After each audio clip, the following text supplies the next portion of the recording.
자, 다 찾으셨죠? 시편 50편 23절 우리 같이 한번 읽어 보겠습니다. 시작. 감사로 제사를 드리는 자가 나를 영화롭게 하나니 그의 행위를 옳게 하는 자에게 내가 하나님의 구원을 보이리라. 아멘. 자, 오늘 제목은요. 예배의 본질 감사 이 제목입니다. 한번 따라하겠습니다. 예배의 본질은 감사입니다. 시작. 예배의 본질은 감사입니다. 이 본질이라고 하는 것은 없어서는 안 되는 것이죠. 없어서는 안 되고 반드시 있어야만 하는 성질을 바로 본질이라고 합니다. 그래서 이제 예배의 본질이 감사라는 말은 이제 예배 때 이 뭐가 반드시 있어야만 한다는 말이죠. 감사죠, 감사. 이 감사가 반드시 있어야만 합니다. 그래서 우리가 항상 예배할 때 이 감사가 내 마음속에 있는가 없는가를 늘 점검해야 되는 것입니다. 자, 오늘 말씀을 보면 감사로 제사를 드리는 자가 나를 영화롭게 하나니 이렇게 말씀하고 있죠. 감사로 제사, 감사로 예배하는 자가 바로 하나님을 기쁘시게 하십니다. 근데 하나님은 감사가 빠진 예배를 뭐라고 하느냐? 마당만 밟는 예배, 혹은 헛된 예배, 가증한 예배라고 그렇게 말씀을 하십니다. 그러니까 우리가 이렇게 모여서 예배를 드리잖아요. 근데 이사야 같은 경우에 하나님의 책망의 말씀을 막 전하는데 너희의 그 수많은 번제, 살찐 짐승의 기름, 내가 그것이 도리어 역겹다. 내가 언제 그 피를 요구했느냐. 더 이상 갖고 오지 마라. 이렇게 막 책망을 하십니다. 그러니까 이스라엘 백성들은 제사는 절기 때마다 드렸습니다. 안식일 때 짐승 잡았어요. 구약 시대였으니까 짐승 잡아서 드렸고, 또 뭐 안식일 날도 드렸고, 뭐 초하룻 날도 드렸고, 유월절 뭐 각종 절기들마다 다 제사는 드렸습니다. 그런데 예배 드리는 그들의 삶을 보니 거룩하지가 않은 거예요. 계속 우상 숭배하고 사랑하지 않고 남의 돈 빼앗고 그리고 토지도 빼앗고, 그리고 있는 사람은 없는 사람 착취하고 서로 이렇게 음란하게 살아가면서 이렇게 하나님 앞에 제사 드린다고 나오니까 하나님이 기가 차신 거죠. 그래서 너희가 너희 손에 피가 많기 때문에 너희는 지금 마당만 밟는 예배를 드릴 뿐이다. 너희 삶을 한번 돌아보아라. 너희 삶 가운데 과연 순종이 있느냐? 감사가 있느냐? 하나님의 은혜에 대한 합당한 그런 반응이 있느냐? 전혀 없다. 이렇게 책망을 했던 것입니다. 그리고 하나님은 이렇게 감사가 빠진 예배를 드리는 자에게는 은혜를 주지 않는 것이죠. 은혜를 주지 않을 뿐만 아니라 도리어 진노하십니다. 이게 무서운 것입니다. 나는 하나님 앞에 예배를 드린다고 드렸는데 그게 하나님의 진노를 일으키는 아주 추악한 죄가 될 수 있다는 것입니다. 그래서 우리는 항상 우리 마음을 또 삶을 점검할 때 나는 오늘 예배 드렸어 라고 하는 질문보다 내가 드린 예배를 하나님이 받으셨는가라는 이 질문을 던져봐야 됩니다. 내가 예배 드렸나? 이거보다 내가 드린 예배를 하나님이 정말 받으셨는가? 이게 중요합니다. 말라기서 보면 구약의 제일 끝의 책이 말라기서인데요. 말라기서에는 이스라엘 백성들이 하나님 앞에 제사 드릴 때 이제 정해준 짐승들이 있었겠죠. 양이나 소나 염소나 있었습니다. 근데 그 원칙 중에 하나가 흠 없는 거, 가장 좋은 것으로 드려야 했었거든요. 근데 이제 말라기 때 백성들은 이제 다 보고 자기가 키우던 짐승 중에서 보고 좀 시원찮은 거 있잖아요. 팔아도 돈 안 될 것 같은 거, 다리 절고, 짐승도 장애가 있게 태어나니까요. 눈 멀고 다리 절고 시원찮은 거를 갖다가 잡아서 하나님 앞에 제사를 드렸던 것입니다. 눈 멀고 병든 제물을 드리다가 도리어 하나님 앞에 저주를 선고받았죠. 아주 엄중한 하나님임을 보여주셨습니다. 그래서 이 말라기에서 보면 너희가 온전한 11조를 좀 바쳐봐라. 그러면 내가 복을 내리지 않겠느냐, 이런 말씀이 나오는데요. 사실 이제 이 말라기서 이 말씀을 보면서 목회자가 이제 강단에서 교인들에게 헌금 많이 하고 11조 하면 복을 받습니다 라고 얘기하기 위해서 그 구절을 끌어다 쓸 때가 참 많았습니다. 그런데 그 구절은요, 11조를 많이 하면 물질의 복을 돌려받을 것이다, 하나님이 막 쏟아 부어 주실 것이라는 그 말씀이 아니라요, 그만 11조를 온전히 바치라는 것은 너희의 재물이 지금 온전치 않고, 너희 재물을 보니까 병들고 절고 그렇게 눈먼 재물을 보니까 하나님을 향한 너희 마음이 문제인 것을 내가 알겠다. 하나님을 향한 마음이 왜 이렇게 없느냐? 하나님을 향한 너희 중심을 알겠다. 너희는 하나님을 사랑하지도 않고 받은 은혜에 대한 감사도 없다. 순종의 삶도 없다. 이렇게 바로 책망을 했던 것입니다. 그들의 마음 자체가 그랬던 것이니까요. 하나님을 향한 감사와 기쁨과, 이들이 어디서 구원받았습니까?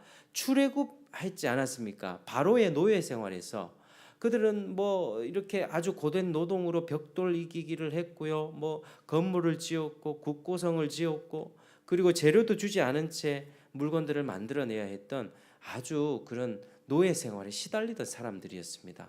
근데 하나님은 그들을 불쌍히 여기셔서 아브라함의 약속을 기억하시고 그들을 구원해 주셔서 가나안 땅에 인도해 주시고 모든 복을 허락하시고 하나님을 만날 수 있도록 이 성막과 성전을 지은 다음에 하나님이 임재하셨고, 그리고 하나님의 말씀과 율법을 줘서 다른 그 나라 이스라엘 백성 외에 다른 나라에는요, 하나님이 직접 나타난 적이 없습니다.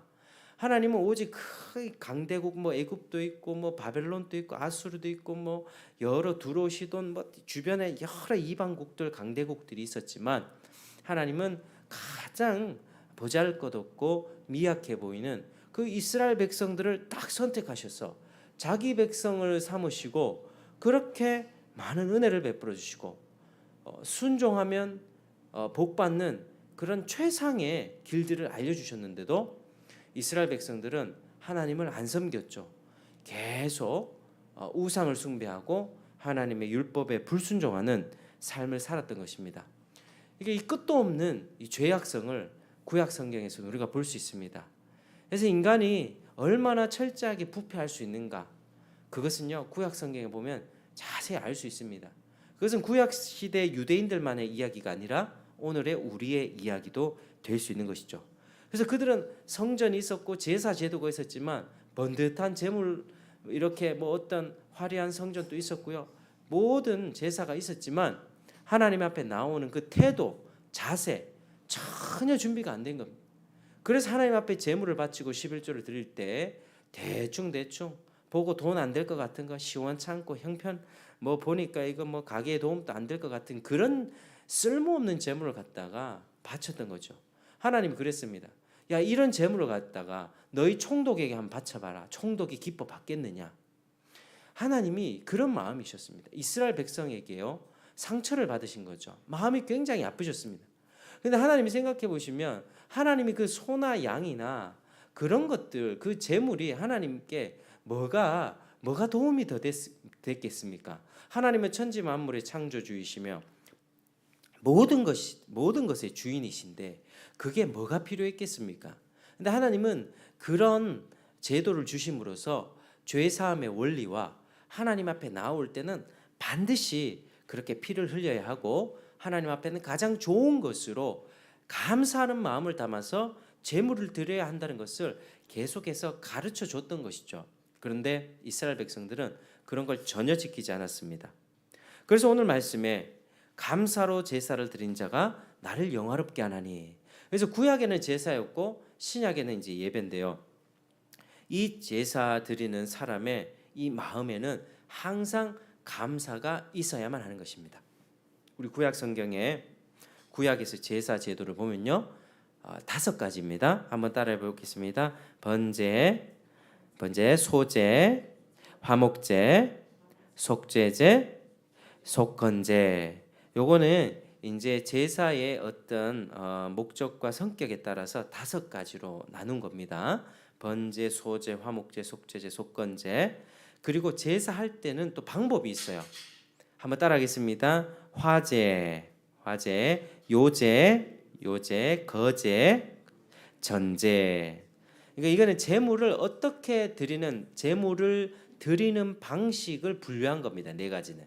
그러니까 화제는요, 불화자에서 불로 태우는 거죠. 그리고 요제 같은 경우는 이 가슴살을 이렇게 흔들어서, 요람 하잖아요. 요람. 요제 흔들어서 이렇게 드리는 제물이었고요. 거제는 뒷다리, 오른편 뒷다리를 이렇게 들었다 놓는 방식으로 드렸던 거고요. 전제는 이렇게 뭐 포도주와 같이 부어 드리는 제사의 방법이었습니다. 그러니까 이제 이런 제사를 늘 이스라엘 백성들은 절기 때마다 드리게 되었었는데 바로 감사로 드려야 했다.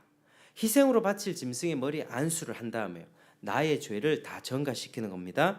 그 짐승을 잡고 피를 뿌리면서 이 희생으로 내가 거룩하신 하나님 앞에 죄 용서받고 나갈 수 있게 되었음을 감사하고, 또 나에게 먹을 것을 주시고 또 입을 것도 베풀어 주신 모든 은혜에 감사하면서 하나님 앞에 내가 가진 그 짐승을 잡는 것을 아끼지 않고 하나님 앞에 바쳤던 것입니다.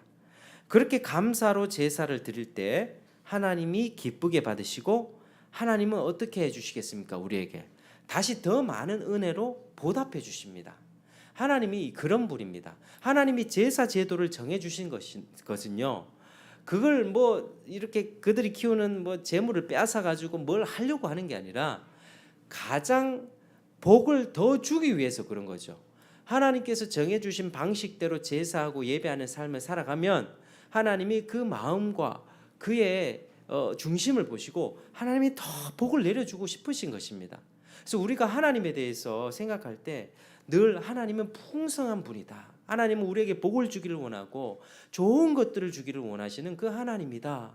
이 사실을 늘 아셔야만 합니다. 세상 가운데는 하나님에 대한 오해가 너무 많죠. 하나님이 쫄짠한 분인 듯, 하나님이 능력 있는데 왜 전쟁이 일어나고 뭐 코로나가 터지고 왜 세월호 같이 그 불쌍한 아이들 구원해 주지 않았냐. 하나님 앞에 막 따집니다. 왜 내한테 이런 문제 생기도록 이렇게 내버려 두셨냐. 하나님이 능력 있으면 이런 일이 안 일어나야지 하면서 자기가 마치 하나님은 이래야 된다라고 하는 그걸 딱 정해놓고 내 생각대로 안 되면 그걸 다 하나님 탓을 하는 겁니다.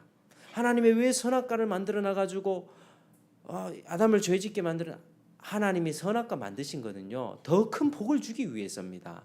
선악과를 만들어 줌으로 인해서 거기에 순종했을 때 어마어마한 복이 그에게 임했을 것입니다. 아담이 처음 창조되었던 그 상태보다 더 한 단계 업그레이드 된 그 완전한 영생을 누리는 그 복을 받게 되었을 거예요. 그런데 이 아담이 자기가 마귀의 유혹으로 타락한 것이죠. 그러니까 이제 하나님의 모든 행사는요, 하나님의 말씀과 행위와 하나님의 일하심은요 불의가 없으세요. 항상 우리가 기억하셔야 됩니다. 하나님이 비록 내 사업이 지금 잘 풀리지 않고 내 건강이나 혹은 내 자식이나 어떤 뭐 문제 속에서 이거 일어나면 안 되는데라고 하는 그런 문제가 막 터지잖아요. 우리 살다 보면 그런 경우라고 할지라도 그거를 인정할 때 그게 믿음입니다. 하나님은 선하십니다. 하나님은 신실하십니다. 하나님은 가장 선하기 때문에 이런 악이나 어려움조차도 하나님이 어떤 그런 계획 가운데 허락해 주시는 것이죠. 그래서 하나님에 대한 오해를 던져버리시길 바랍니다. 하나님이 제사 제도를 주신 것은요, 그 제사 제물을 빼앗으려고 한 게 아니라 그걸 통해서 더 큰 복으로 보답해 주시려고 했던 것인데 이스라엘 백성의 마음이 그 수준이 안 됐던 겁니다. 이스라엘 백성들은 하나님이 아니라 우상을 숭배했고요, 하나님의 율법이 아니라 자기 소견대로 살았고요, 내가 생각했을 때 좋아 보이는 짐승은 팔아서 장사해야 되잖아요. 좋아 보이는 짐승은 팔아야 되니까 여주는 거, 하찮는 거, 쓸모없는 거를 갖다 바치니 하나님이 그 중심을 다 아시죠. 하나님이 어디 바보입니까? 하나님 그렇지 않죠. 하나님은 그 마음의 중심을 아시고 다 보시는데 이스라엘 백성은 그렇게 어리석게 제사를 드렸던 것입니다. 그렇게 구약 시대의 제사는 드려졌고요. 이제 지금은 구약에서 신약으로 넘어오면서 예수님께서 흘린 그 피를 통하여서 하나님께 나아가게 되는 것입니다. 그래서 지난 시간에도 말씀을 드렸는데 예수님의 그 피 흘림으로 인하여 우리는 하나님을 대면할 수 있습니다. 하나님은 강렬한 태양빛보다 더 밝은 분이세요. 우리가 태양빛을 이렇게 딱 쳐다보면 눈물이 나죠. 우리 태양빛에 눈이 부시지 않습니까? 그리고요, 태양빛을 이렇게 직접적으로 쳐다보지도 못할 뿐더러 눈이 많이 내리는 지역이 있죠. 눈이 정말 눈으로 덮여 있는 히말라야라든지 북극 남극이라든지 이런 지역에서 이렇게 눈에 반사된 햇볕을 계속 보면요, 그 설명이라고 눈이 멉니다. 그러니까 태양빛이 너무 밝은 거죠. 그런 것처럼 태양빛이 우리가 하나님을 그 태양빛을 직접 못 보는 것처럼 우리가 죄인된 인간은 하나님을 바로 보지 못하고 하나님을 대면하지 못합니다. 왜? 하나님은 죄를 치실 수밖에 없는 거룩한 분이기 때문입니다. 그래서 우리와 하나님 사이에 누군가 있어야만 합니다. 그게 예수 그리스도입니다. 예수 그리스도의 중보로 우리가 하나님 앞에 나아가게 될 수 있었던 것이죠. 그래서 예수님이 오신 이후로는요, 그게 1000년 전이든 지금이든 앞으로든요, 어떤 사람이라도 예수님을 믿기만 하면 내 죄를 자백하고 주님을 믿기만 하면 그 피의 능력을 힘입어서 우리는 죄 용서받고 하나님 자녀가 되고 담대하게 나아갈 수 있는 것입니다. 하나님의 자녀됨의 축복이죠. 그래서 신약 시대를 살아가는 우리에게는 어떤 감사가 있어야 됩니까? 예수 그리스도에 대한 감사가 있는 거죠. 특별히 이번 주 고난 주간에 예수 그리스도의 고난을 깊이 생각해 보시기 바랍니다. 누구 때문에 피를 흘렸냐? 바로 나 때문에. 그분의 피 흘림으로 인하여 내가 하나님께 나아갈 수 있고 그분을 대면할 수 있게 됐다. 그분을 봐도 죽지 않게 되는 복을 얻게 된 것입니다. 하나님의 얼굴을 보고도 죽지 않는 인생이 된 거죠. 그리고 또 어떤 감사가 있어야 되겠습니까? 예수님을 보내주신 성부 하나님에 대한 감사. 이 세상은 성부 하나님의 계획하에서 다 진행됩니다. 창세기부터 종말까지. 그리고 또 어떤 감사가 있어야 되겠습니까? 한번 따라하시겠습니다. 성령 하나님에 대한 감사. 성령 하나님에 대한 감사. 마음에 믿음을 일으켜 주신 분이 성령 하나님이세요. 예수님의 십자가 사건이 내하고 무슨 관계가 있습니까? 우리 전에는 몰랐잖아요. 예수 해도 그게 나랑 무슨 상관이야. 근데 어느 순간 믿게 된다는 거죠. 그거는 성령 하나님이 우리 마음을 활짝 열어주시는 적용 때문에 그렇습니다. 그래서 삼위일체 하나님이 우리 구원을 위해서 이렇게 협력해서 일해 주시기 때문에 우리가 복을 받게 된 것입니다. 하늘에 속한 모든 복을 받게 되는 거죠. 에베소서 1장 3절 찬송하리로다 하나님 곧 우리 주 예수 그리스도의 아버지께서 그리스도 안에서 하늘에 속한 모든 신령한 복을 우리에게 주시되 우리에게 모든 영적인 복들을 주셨습니다. 예수 안에서. 그리고 하나님은 예수님을 믿는 하나님의 자녀를 세상 끝날까지 지켜주시고 보호해 주십니다. 이게 바로 견인입니다. 한번 따라 하시겠습니다. 견인. 그래서요, 예수님을 참되게 믿은 사람, 진짜 마음이 새롭게 거듭난 사람은요, 죽는 날까지 우리가 좌절하고 낙담하고 잠시 넘어질 수는 있겠지만 예수님 하나님의 아들을 부정하고 그 믿음에서 떠나거나 구원이 취소되는 그런 일들은 발생하지 않습니다.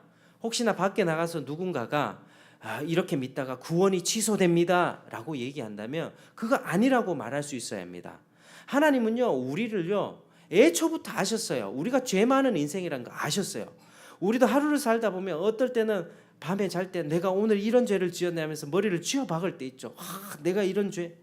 그럴 때 하나님 앞에 나아가기 막 부끄럽죠. 그런데요, 하나님은 그거 아셨어요. 아시고 그 죄를 다 아시면서 영원 전부터 우리를 품어주셨다니까요. 그러니까 내가 살아가면서 어떤 죄를 지었을 때 나 구원이 취소될 거야. 이거 사탄의 속삭임이에요. 사탄의 속삭임. 구원 취소될 수가 없습니다. 누군가가 교회 오래 다니던 사람이 갑자기 교회 안 나고 예수를 부정한다. 그거는요, 그 사람이 원래부터 구원받지 않은 상태로 교회를 다닌 거예요. 진짜 구원을 받았으면 절대로 예수 그리스도를 부인할 수가 없습니다. 성령께서는요, 그런 마음 가운데 우리가 하나님 살아계시나 정말 어떤가 막 이런 고민이 있을 수는 있어요. 그렇지만 결국에는 하나님을 우리 생명의 길로 인도하십니다. 자기 이름을 위해서. 하나님은요, 우리를 택하실 때 우리가 원래 형편없고 자격 없고 원래 죄인이라는 사실을 하나님이 영혼의 관점으로 우리를 보시잖아요. 우리가 태어날 때, 그리고 20살 때, 40살 때, 60살, 80살 때 우리가 어떤 인생을 살지 하나님은 한 점으로 아셨다니까요. 한 점으로 우리 인생을 딱 달아보시고 그 어떤 죄악 가운데서 우리를 품어주시고 이름 3글자를 기억하신 다음에 어느 시점에 복음을 들려주시고 하나님의 자녀라는 그 복을 주신 거예요. 신앙 고백을 받아내신 거예요. 하나님이 이기신 것입니다. 하나님이 우리를 설득시키고 우리는 하나님 앞에 굴복하게 된 것입니다. 이게 정말 놀라운 축복입니다. 그래서 우리는 죄를 짓다가도 우리 죄 진짜 지을 수 있거든요. 살아가다가 내가 다윗도 보십시오. 살인죄 저질렀죠. 간음죄 저질렀죠. 여러 가지 죄를 지었습니다. 어떻게 내가 알던 다윗이 아닌데. 사무엘하 11장 전의 다윗과 그 후의 다윗은 좀 달라요. 다윗은 급속도로 이제 그 죄로 인해서 쇠퇴하게 됩니다. 그러나 죄도 짓고 실수도 하게 되는데요. 그러나 그의 마음은 더 겸손해지는 것을 우리가 볼 수 있습니다. 그래서 우리가 그런 마음이 들 때 하나님은 나 같은 사람 용서해 주실 거야? 용서 안 해 주실 거야? 이게 아니라요. 뻔뻔하게 주님을 딱 붙잡고 하나님 죄송합니다. 내가 이 죄를 이길 수 있도록 도와주십시오. 하나님 잘못했습니다. 자백하면 하나님은 동에서 서가 먼 것처럼 그 죄가를 옮겨주세요. 그렇게 다시 한번 기회를 주세요. 그렇지만 우리가 죄를 자꾸 반복해서 짓게 되잖아요. 그러면 그 죄에 대한 대가는 하나님이 한번 치르게 해주세요. 너 자꾸 죄 지으면 죄의 대가는 이렇게 큰 거야. 그거 깨닫게 해주신다니까. 우리가요 말로만 자꾸 이렇게, 우리 아이들도 그렇잖아요. 겨울에 샌들을 신고 가려고 해요. 안 돼 하면은 자꾸 신고 싶어요. 겨울에 샌들이나 슬리퍼 신고 싶어 합니다. 그러면은 안 돼 하다가 고집 부리면 어떻게 해요? 한번 얼마나 발 시려운지 한번 직접 경험해 줄 때가 있죠. 그 지가 직접 경험해 겨울에 샌들 신고 가다가는 내 발이 얼겠구나. 이걸 딱 느끼면 이제 거기에 불순종 안 하겠죠. 그런 거가 똑같습니다. 하나님 우리를 다루실 때요. 죄 회초리를 대세요. 용서는 해주시고 천국 가는 거 그거 취소는 안 해주세요. 그렇지만 죄의 값이 얼마나 큰지 그 죄 다시는 지으면 안 돼. 그거를 우리 삶에서 실제적으로 교육을 시켜주신다는 거예요. 그래서 우리 삶을 살다 보면 어렵고 고통스러운 일이 있을 때 우리는 공고한 날에 뒤를 돌아보게 되죠. 내가 어느 시점에 내가 이런 죄를 자꾸 지었었지. 그전엔 잘 몰랐어요. 그전엔 자꾸 네 탓이고 저 탓이고 나는 별로 문제가 없는 것 같았어요. 그런데 어느 시점에 보면 마음이 부들부들해지면서 왜 자꾸 또 이런 일 때문에 내한테 어려움이 생기는가. 이걸 곱씹고 기도하고 하다 보면 어느 순간에 깨달아집니다. 이거 내가 지은 죄 때문에 내가 이거 다시는 죄 짓지 말라고 하나님이 교육해 주시는 거구나. 그럴 때는요, 그 깨달음이 왔을 때 기도해야 합니다. 하나님을 붙잡고 성령의 도우심과 능력으로 이 죄를 완전히 끊어버리고 그리스도께로 연합하고 주님 내 새 사람이 되고 싶습니다. 새 사람이 되고 싶습니다 하는 간절한 열망 가운데 기도하는 마음으로 나아가면 하나님이 은혜를 베풀어 주세요. 우리 인생은 이런 거예요. 하나님 손에 붙잡혔다는 것은요, 삶의 고난도 없고 평탄하고 모든 것이 잘 풀리는 것이 아니라요, 천국 가는 그날까지 우리를 어떻게 하면 모난 것 깎아내시고 불순물이 가득 낀 그 금을 재련하고 이렇게 하기 위해서 얼마나 높은 온도에다가 가열합니까? 하나님이 우리를 그렇게 연단시키는 거예요. 사랑하니까. 그 죄를 가지고는 천국 못 가니까, 하나님 못 뵈니까 그 죄를 실제적인 삶 가운데서 버리게 하시기 위해서 그렇게 인도하십니다. 그래서 우리는 견인의 은혜가 너무 감사한 것입니다. 그래서 우리는 예배에 나올 때 예수 그리스도를 생각하며 나를 택하시고 천국 가는 그날까지 지켜주시는 하나님의 견인의 은혜를 생각하면서 하나님은 얼마나 감사한지요. 하나님 얼마나 감사한지요. 하나님이 어느 시점에 네 요즘에 삶을 보니까 너 엉망이더라. 나 구원 취소할게. 이래버리면 우리 중에 누가 천국 가겠습니까? 하나님께서 구원 취소 안 해주시고 끝까지 잡은 손을 붙잡아 주시는 거예요. 우리는요 믿음이 좋으면 하나님 붙잡습니다. 기도합니다. 믿음이 없으면 우린 손을 놔요. 세상으로 막 도망가요. 그러나 하나님의 손은 끝까지 우리를 붙들고 인도하시죠. 이런 하나님에 대한 이해와 인식이 있으면 여러분 감사하지 않을 수가 없습니까? 하나님 앞에 대충 나올 수 있겠습니까? 하나님 앞에 좀 마음이 겸손해지시기를 축복합니다. 이제 상대방 탓과 상황 탓과 내 안에 일어나는 반복되는 어떤 죄성이 튀어나오고 그런 일들이 자꾸 반복되면요 곰곰하게 자신의 삶을 공고한 날의 뒤를 돌아보면서 하나님이 지금 나에게 무엇을 말씀하시는가, 내가 무엇을 고치기를 원하시는가를 깊이 생각하시고 하나님 앞에 씨름하며 그 죄를 끊어버릴 수 있도록 기도하시길 바랍니다. 그게 신앙생활의 묘미예요. 즐거움이에요. 그 단계를 하나씩 넘어가는 거죠. 한꺼풀 넘어가고 그러면 또 다른 게 기다리고 있거든요. 또 넘어가고 이렇게 신앙생활을 5년, 10년 한번 해보십시오. 그러면 한 10년 후 지난 내 모습을 보면 나 옛날 10년 전에 정말 바보 같았지. 그때 나 정말 어리석었는데 지금 돌아보니까 그래도 참 많이 변한 것 같아. 아직도 갈 길이 멀지만 그래도 예수님을 조금 더 닮아가는 것 같아. 옛날에는 나쁜 말 들으면 혈기 부리고 분노하고 막 성질 냈는데 지금은 아무 말 안 하고 그냥 듣고만 있잖아. 정말 많이 좋아진 거예요. 그러니까 우리 신앙생활이 이렇게 감사한 거예요. 하나님이 얼마나 붙잡아 주시는지. 사랑하는 여러분, 하나님이 우리를 이렇게 사랑해 주세요. 하나님은요 심판하고 엄중한 분이긴 해요. 그거는 맞습니다. 그렇지만 그 사랑과 그 심판과 그 공의의 어떤 형벌을 뛰어넘는 그런 은혜와 사랑이 넘치는 분이십니다. 세상 사람을 하나님의 이 선택의 관점으로 두 부류로 나누면 한 부류는 선택한 사람이겠죠. 한 부류는 버린 사람이겠죠. 그런데 오해하지 말아야 될 것은요. 하나님이 어떤 모든 사람들 가운데 중립 상태에서 야 니는 보니까 천국 보내줄게, 야 니는 지옥 가 하면서 밀쳐낸 게 아니에요. 이걸 우리가 잘 아셔야 됩니다. 하나님은 중립 상태에서 어떤 그룹을 천국 보내주시고 어떤 그룹을 지옥으로 밀어내신 게 아니라 원래부터 우리 모두는요 지옥으로 지금 내리막길 가던 인생이었습니다. 모두 다 지옥 가게 돼요. 하나님이 은혜로 개입해 주지 않으면. 그런데 하나님께서는 어떻게 하냐면 하나님 자신의 영광과 자신의 이름을 위하여 자신의 얼마나 사랑과 은혜가 풍성한지 자비가 은혜가 많은 분인지를 만방 가운데 오고 오는 세상 가운데 그 자비하심을 드러내기 위해서 어떤 사람들을 택하기로 창세전부터 작정하셨고 그에게 복음을 들려주시고 그 영혼을 성령의 역사로서 구원해 주십니다. 그게 선택받은 사람이에요. 그러니까 우리는요 우리가 잘해서 구원받은 것도 아니고요 지옥 가던 그 운명에서 건짐받은 거예요. 그리고 나머지 사람은 어떻게 됩니까? 선택받지 않는 나머지 사람은 어떻게 돼요? 원래 자기 가던 길을 가게 되는 거예요. 원래 자기는 지옥길로 가던 거에서 하나님이 그 사람에게는 특별한 은혜를 베풀어 주지 않은 것입니다. 그래서 우리가 정말 선택받은 사람이라면 하나님의 특별한 은혜를 받은 것이죠.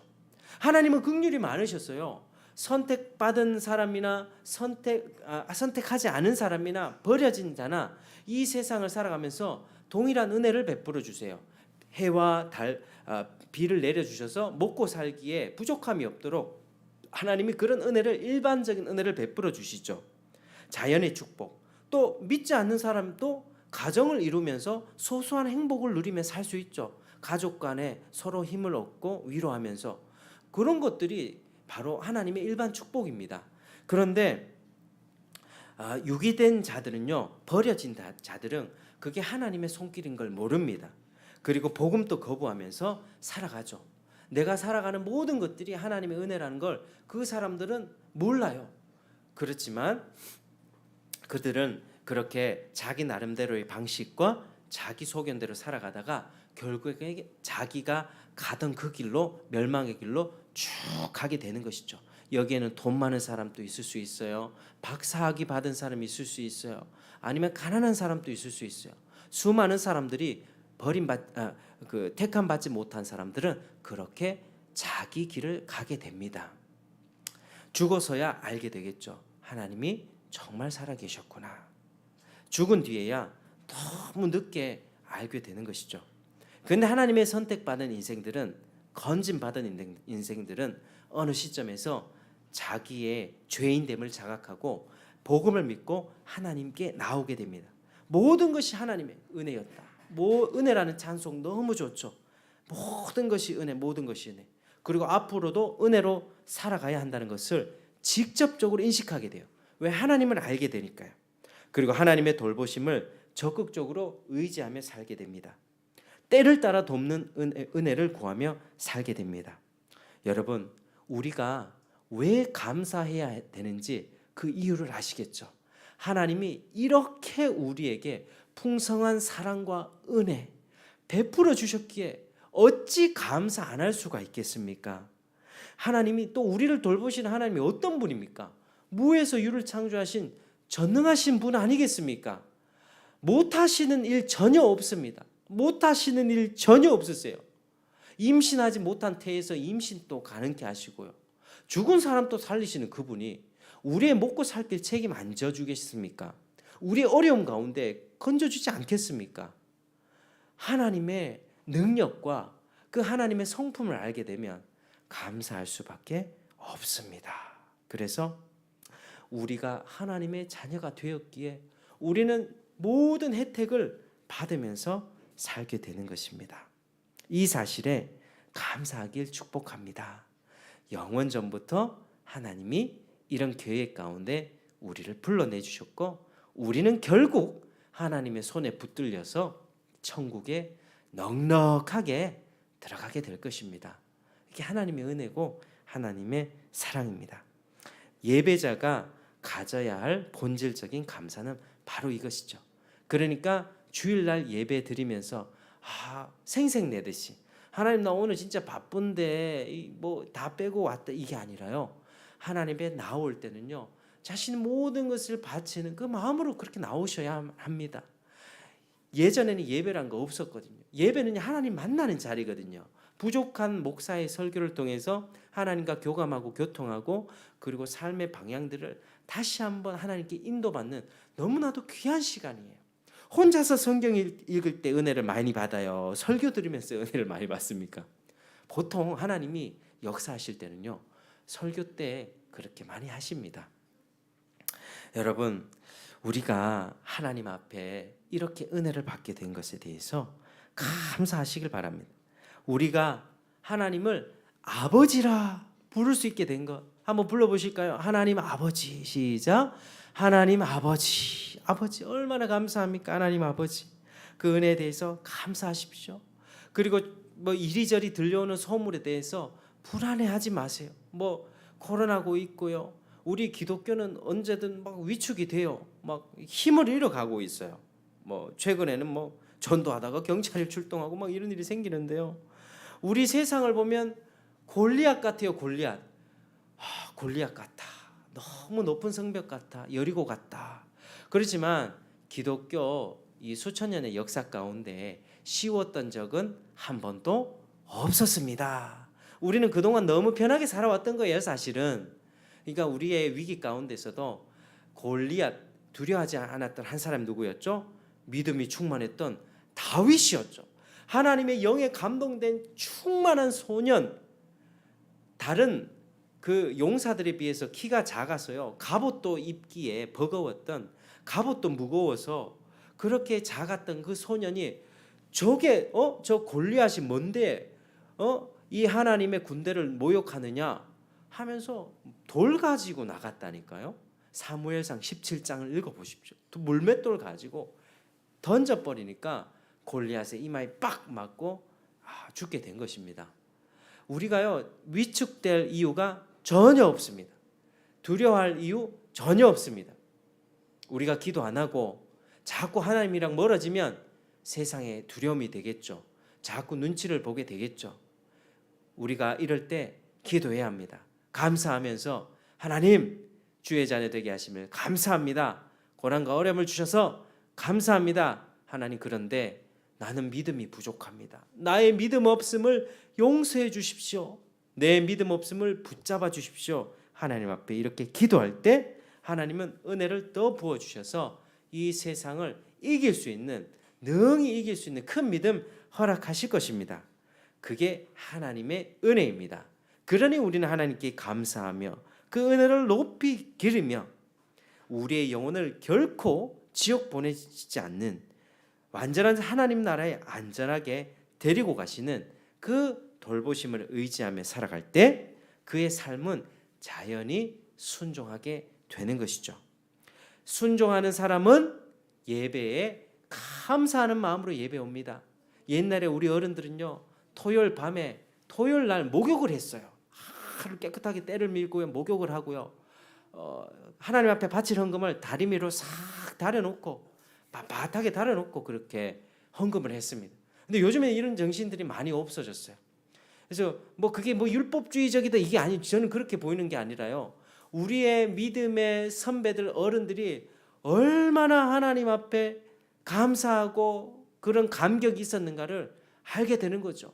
하루 전날부터 몸을 깨끗이 하고 주일 아침부터 일찍 일어나서 몸을 단장하고 자기가 가지고 있는 옷 중에서 가장 깔끔한 옷을 가지고 오고 전날에 다려온 그 헌금을 가지고 미리 준비해서 하나님 감사합니다. 이렇게 예배 오는 사람 하나님이 은혜 안 주시겠습니까? 하나님이 은혜 주십니다. 그런 사람 삶에 돌아가면 순종하게 됩니다. 그래서 오늘 예배의 본질은 감사 잊지 마시길 바랍니다. 감사하고 예배하고 예배당 문을 돌아가셨을 때 순종하고 또 돌아와서 은혜 받는 예배하고 그래서 우리 삶에 이런 은혜의 선순환이 넘쳐나고 하나님께 영광이 되는 그런 귀한 주님의 자녀들 되기를 주의 이름으로 축복합니다. 우리 다 같이 찬송하고 한번 기도하겠습니다. 우리 216장